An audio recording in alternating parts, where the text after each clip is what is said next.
That was one of my favorites. Yeah, that was definitely not my favorite date, but... And so through FaceTime, Tyler dressed up as Bob Ross, and I recreated the first 3 dates that we had ever gone on. And so the first one was...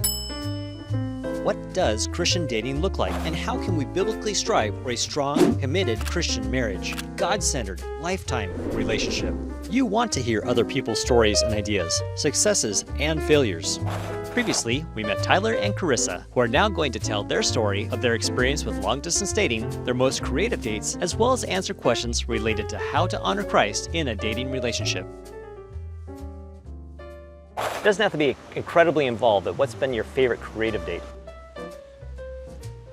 I mean, the first thing I think of, Tyler and I went long distance for a long time, and so we had a lot of FaceTime dates. So sometimes that meant meeting up for lunch, and we would both set up our lunch in front of each other through FaceTime. But one of the creative ones was when we had a painting date. And so through FaceTime, Tyler dressed up as Bob Ross, sorry. And anyway, that was just hilarious, first off. And then we just ended up painting together. And then we showed each other the final draft. But it was fun to just talk through that time. And yeah, I think that was just fun and different. That was the first one that came to mind, but I'm sure we've had plenty. I think for me, one of the most creative dates was actually Valentine's Day in the first year that we were dating.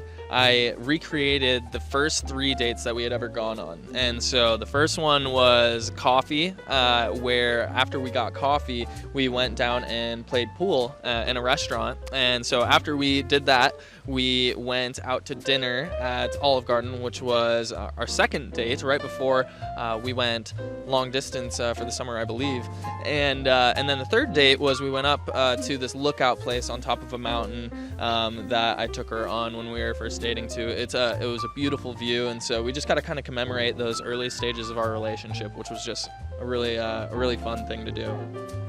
Bonus question for our viewers. What would you suggest as like a recommendation for dating for youth today, looking for a relationship and struggling? How do I do this in a Christ-honoring way? Do you have any suggestions?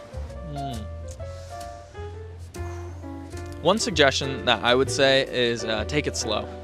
Take it slow. You don't need to rush into things with someone, and I struggled with this early on in our relationship. I wanted to go faster. I wanted to start dating before, summer had begun, but Carissa said, I think that we should just wait and talk over a very long 4-month-long summer.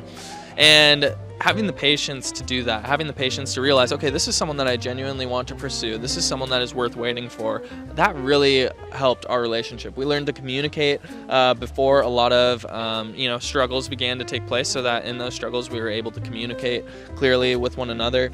And we also learned that a relationship is more than just being in person with each other, but it's also something that continues even when you're away from each other. And so that was one thing that I would say is go slow, take those learning moments, and just grow day by day.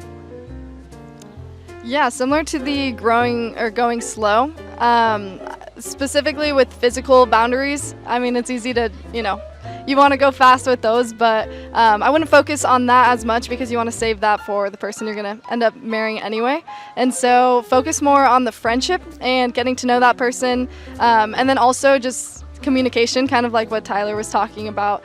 Communication is huge, and so act in love, just like how Christ would love, through peace, patience, kindness, and the list goes on. So just take things slow, I'd say also, and get to know the person well.